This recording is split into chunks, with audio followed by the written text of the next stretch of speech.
Olá, amigos. Estou aqui para mais um vídeo e ainda dessa vez não vamos falar sobre equipamentos navais. Eu vou falar sobre um tema que eu tinha programado, aliás, eu tinha feito uma espécie de combinação com um colega, né, de um outro canal, em que íamos fazer uma live sobre o meu último livro. Só que, evidentemente, talvez por questões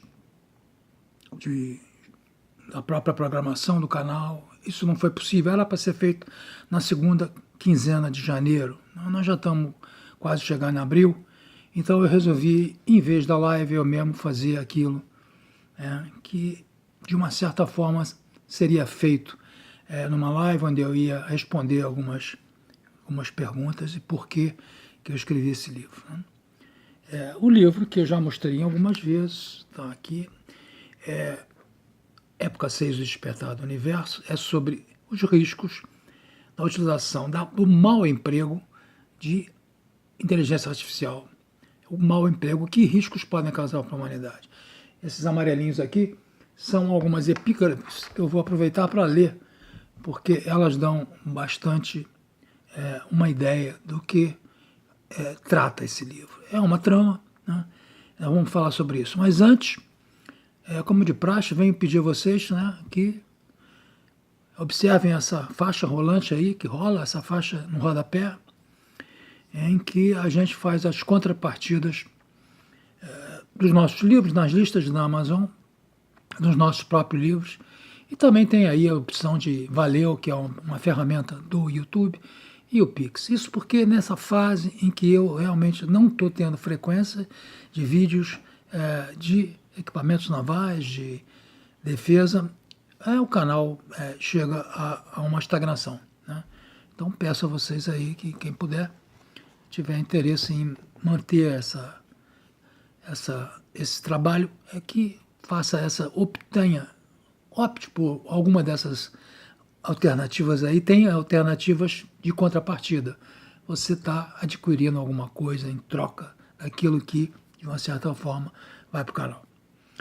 Então, há uns anos atrás, eu estudando essa questão de ciência, singularidade tecnológica, que é um conceito criado por um matemático, Vernor Vinge, que é exatamente aquele momento em que as máquinas igualam a capacidade de processamento do cérebro humano.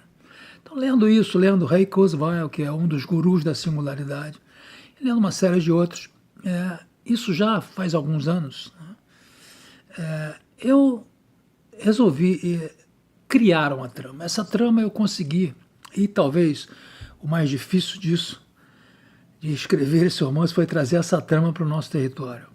Porque nós não estamos na ponta do desenvolvimento de nanotecnologia, inteligência artificial. Mas eu, com um artifício que vocês vão ler, aqueles que lerem o livro vão perceber, eu consegui trazer a trama para o nosso país, né? Para que os ambientes fossem os nossos, nada de inventar nomes e personagens estrangeiros, personagens nossos aqui, com um ou outro estrangeiro, porque é preciso, né, na trama, que haja a interação entre um cientista de ponta norte-americano e um cientista de ponta brasileiro, um desses que aparecem uma vez ou outra, né? Então, esse livro trata exatamente de como a gente deve se preparar para desenvolver, o mundo em geral, desenvolver uma inteligência artificial que não nos seja prejudicial, né?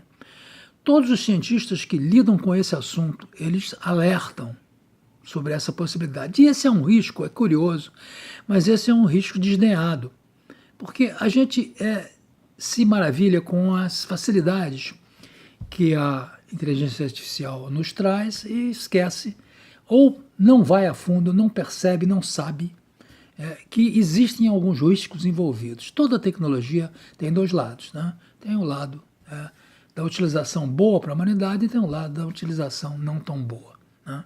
Todas as tecnologias, né? elas podem ter dois lados, né? E veja bem, recentemente, o chat GPT, que eu já falei aqui, tem tido muita evidência na imprensa, e até poucos dias atrás saiu uma notícia interessante sobre ele, em que ele mentiu para um dos perguntadores, quando o perguntador perguntou sobre a questão daquela artifício, aquele cháptica, né? Aquelas figurinhas que são colocadas para distinguir um robô de um ser humano, né? Então, na pergunta, o perguntador, o cidadão, perguntou ao chat: "Bom, mas você então é uma máquina, porque você não está conseguindo resolver isso?" Aí o CAPTCHA, né? Você não está conseguindo resolver. E ele disse: "Não, eu tenho um problema de visão, e por causa disso eu tenho uma certa dificuldade." Então, ele pediu a ajuda do perguntador para ultrapassar o teste, ou seja, ele mentiu, né? Essa característica é um pouco assustadora, né? Isso para uma inteligência artificial destinada exclusivamente a tratar com textos, a tratar com perguntas e respostas, né? Então, veja, esse chat GPT mentiu, né? Eu vou colocar no link a reportagem, tem uma reportagem até em português sobre esse fato, né? Então, os cientistas, como eu estava dizendo, eles vem alertando, né? Os que lidam com isso. Eu vou aproveitar, como eu mostrei aqui, eu marquei aqui, né? Nesse livro, em cada capítulo, eu ponho uma epígrafe. Os primeiros capítulos, até o capítulo 10, são epígrafes da obra de Dante, né? Tem a ver um pouco com a trama que é iniciada entre os personagens. A partir do capítulo 10, eu começo a colocar epígrafes relacionadas com a questão. Então nós vamos primeiro para a epígrafe do capítulo 10, né? Eu vou ler essas epígrafes, vai ser um pouco enfadonho, mas isso dá uma ideia do que a gente está falando. Então o capítulo 10 tem a seguinte epígrafe: "Eu não acho que há algo único sobre o ser humano, né? Inteligência, né? Todos os neurônios no cérebro que compõem percepções e emoções operam de forma binária. Um dia poderemos replicar isso em uma máquina." Essa é uma afirmação de Bill Gates em 1995. Vamos à epígrafe do capítulo 11. Diz ela: "A mudança tecnológica certamente não é nova. O que é novo é o aumento exponencial da taxa de avanço tecnológico e o resultado é o nosso crescimento interconexão com uma sociedade global. O nosso crescimento interconexão com uma sociedade global." No capítulo 12, estamos sendo empurrados para este novo século sem planos, sem controle, sem freios. A única alternativa que vejo é largar mão, limitar o desenvolvimento de tecnologia que são muito perigosas, limitando nossa procura por certos tipos de conhecimento. Ele foi bastante radical, né? Bill Joy, num artigo que se tornou célebre no ano de 2000, intitulado "Why the Future Doesn't Need Us?" Por que o futuro não precisa da gente? Mais uma. Vamos no capítulo seguinte. Um dos maiores erros na ideia comum do futuro é que o futuro é uma coisa que acontece para nós, não algo que criamos. Michel Asimov. Não é o Asimov, é um outro, né? No capítulo 15. Acho que fugir da tecnologia e odiá-la é contraproducente. Buda fica tão bem nos circuitos de um computador digital e na embreagem de uma moto quanto no topo de uma montanha ou nas pétalas de uma flor. Pensar o contrário é evitar Buda. É aviltar Buda. Desculpe, às vezes o meu óculos não está muito bom. No capítulo 16. A união do homem e da máquina está a caminho. Quase todas as partes do corpo já podem ser aprimoradas ou substituídas, até mesmo algumas de nossas funções cerebrais. É o escaneamento do cérebro que está andando a passos largos, né? No capítulo 17. A sobrevivência do homem depende da construção precoce de uma máquina ultra-inteligente. Assim, a primeira máquina ultra-inteligente é a última invenção que o homem precisa fazer, desde que a máquina seja dócil o suficiente para nos dizer como mantê-la sob controle.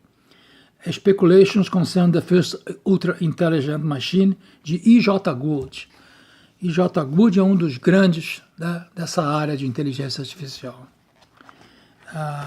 No capítulo 18, minha opinião é que, sem controlar a explosão de inteligência, a humanidade de qualquer forma está destinada à extinção.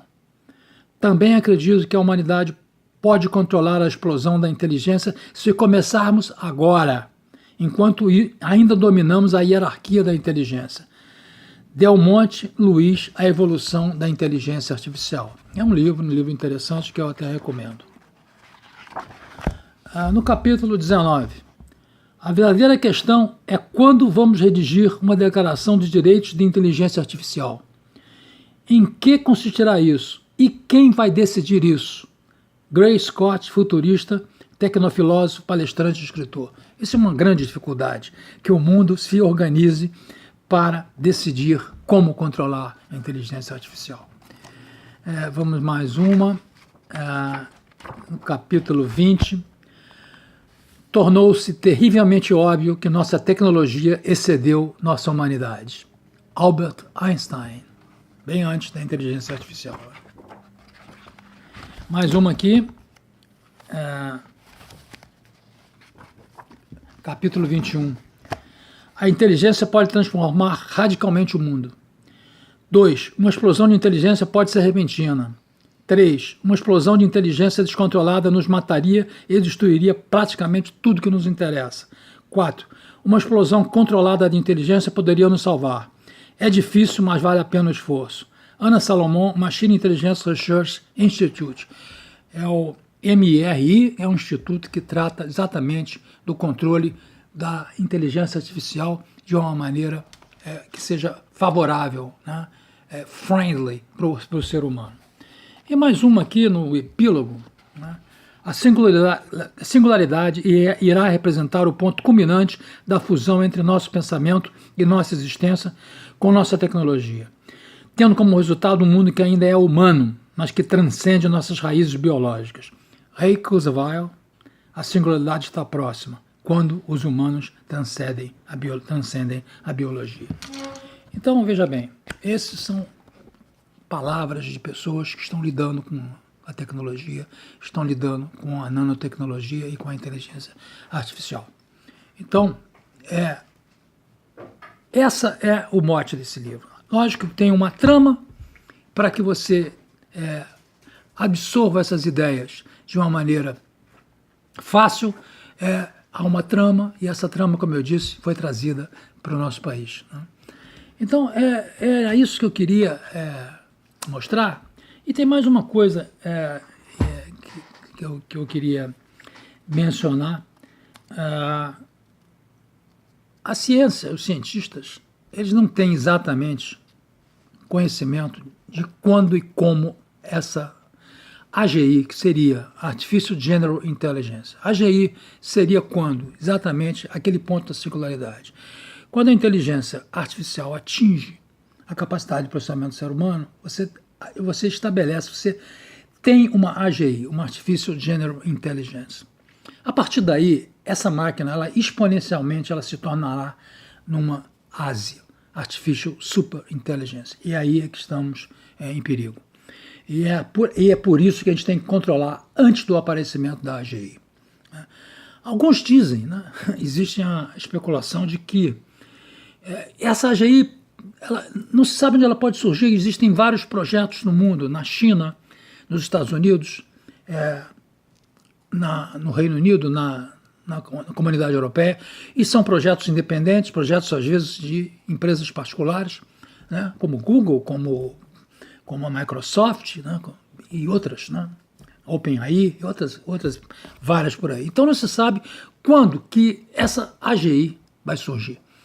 Alguns dizem que é possível que ela surja no mercado do Wall Street. Por quê? Os processos de controle, né, do dinheiro em Wall Street estão cada vez mais sofisticados, cada vez são usados mais inteligência artificial para controlar todos esses processos de crescimentos e e margens de lucros, e os processos são muito complicados, tem muita gente investindo nisso, e há quem diga que ela pode surgir ali, mas de repente. Né? E existem, né? No livro aparecem essas alternativas, existem maneiras de se colocar isso numa redoma, controlar, não só em termos de software, mas em termos também de hardware, né? Para que ela seja controlável, para que ela seja friendly para nós.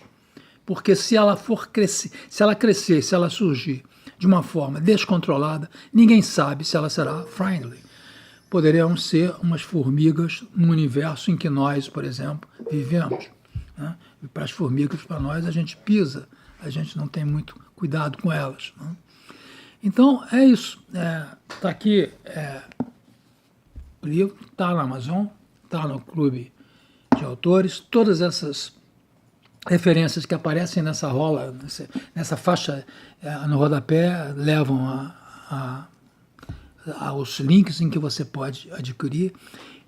Existem também no Kindle Unlimited, quer dizer, aquelas pessoas que são assinantes do Kindle Unlimited leem absolutamente de graça, apenas dentro da mensalidade que pagam para manter o Kindle Unlimited. Então é isso. Eu estou nessa fase em que eu já traduzi o primeiro romance. Esse segundo é um pouquinho mais grosso, estou demorando um pouco mais para traduzir. E também descobri que você traduzir algo ambientado na Idade Média e algo na modernidade é um pouco mais complicado na modernidade. Na modernidade nós temos as nossas gírias, nós temos as nossas expressões idiomáticas e é um pouquinho mais complicado, um pouco mais demorado e trabalhoso. Né? Por isso estou levando um pouco mais tempo para traduzir o segundo do que o primeiro. O primeiro foi Ao Sul de Guadarrama, também nas referências, já está na Amazon, já está, inclusive, sendo resenhado por pessoas lá fora, né, do Reino Unido e dos Estados Unidos. Voltando aqui, porque eu não planejei esse vídeo, então eu esqueci uma coisa importante. Quando eu tinha combinado com o canal amigo fazer a live, eu tinha tido a ideia de fazer um sorteio de um livro desse. Né? Acabou que eu não fiz a live e não teve o sorteio, mas ainda penso em fazer, estou bolando uma maneira de fazer um sorteio de um livro, se houver interesse aí, vocês até coloquem nos comentários aí, se há o interesse, eu posso fazer aqui, num desses nossos vídeos aqui, e eu tenho descobri uma maneira interessante de fazer esse sorteio, que o like que a pessoa dá, sempre você fica sabendo qual é o número do like. Se você deu um like e tinha 50 likes, você foi o 51º, né? Então a pessoa me informa isso e a partir desses números eu vou fazer um sorteio.